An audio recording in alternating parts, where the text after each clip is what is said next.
Welcome back to Joyfully at Home. Today, we're going to be making a traditional favorite at Thanksgiving time, banana bread. Quite often, we have that as a side or a little tasting treat with our Thanksgiving dinner.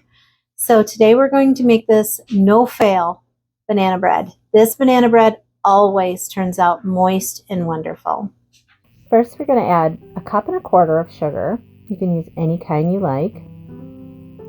Then we add our 1/2 cup of butter or a whole stick. You'll want to combine these two till they're creamed together nicely. And you'll want to make sure that your butter is softened.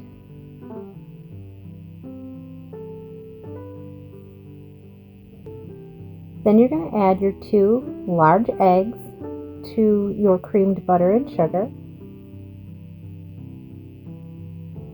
You'll want to mix those to incorporate them well.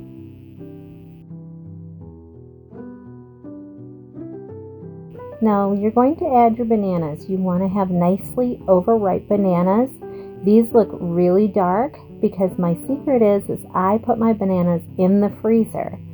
When you have overripe bananas, tuck them in the freezer and then they will come out really dark like this, but they have extra sugars in them. You always want to use overripe bananas for your banana bread because those extra sugars make your bread wonderful. These will look really squishy when they come out of the freezer.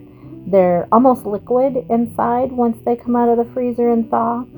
And the easiest way that I've found is you can take a pair of scissors and snip the ends, either end you like, and then you can just squeeze your banana right into your bowl and make sure you squeeze all those extra juices out.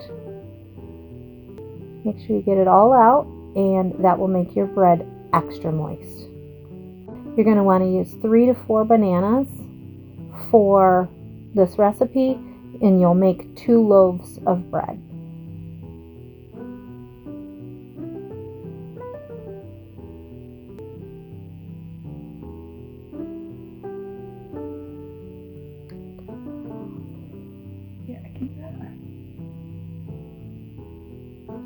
Might look a little gross, but it's not. It makes the best bread. And this way there's also no mashing of your bananas required because they mix into your batter really easily. Next, we're going to add our buttermilk to our batter. If you don't have buttermilk on hand, you can use regular milk with a tablespoon of apple cider vinegar added and just let it sit for a couple minutes. You will go ahead and then add that to your batter. Mix that in nicely. It gives a little extra flavor to your bread and moisture.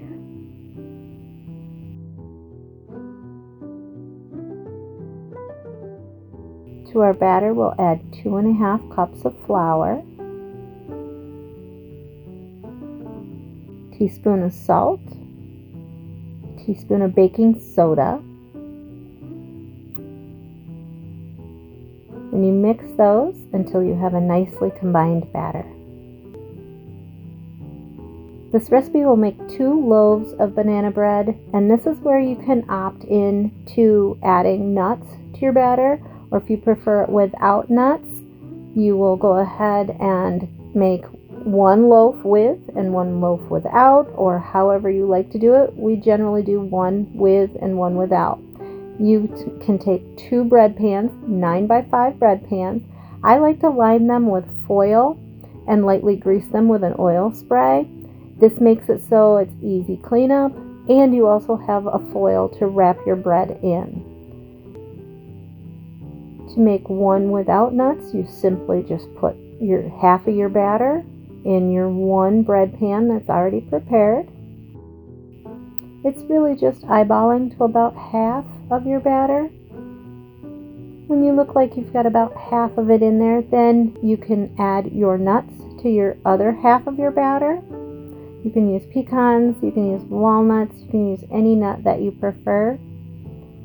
They're all good in this recipe. And then you just add your remaining batter to your second pan. Make sure your batter is again spread out evenly, and then they'll be ready for the oven. You'll now put your bread pans in the oven at 350 degrees for anywhere from 55 minutes to an hour, depending on your oven regulation. You can tell when they're going to be ready, when they're no longer soft in the center. They'll spring back to the touch, or you can even use a toothpick to test the center. The toothpick comes out clean, you know your breads are ready. Place them in your oven on the center rack. A little bit of space in between so you get good air circulation. Now they're all done. They spring back to the touch. When they're done, they're nice and golden brown, and they're ready. As I say, with a foil, very easy cleanup and very easy to remove from the pan. Simply just lift right out. No mess, no cleanup, no nothing.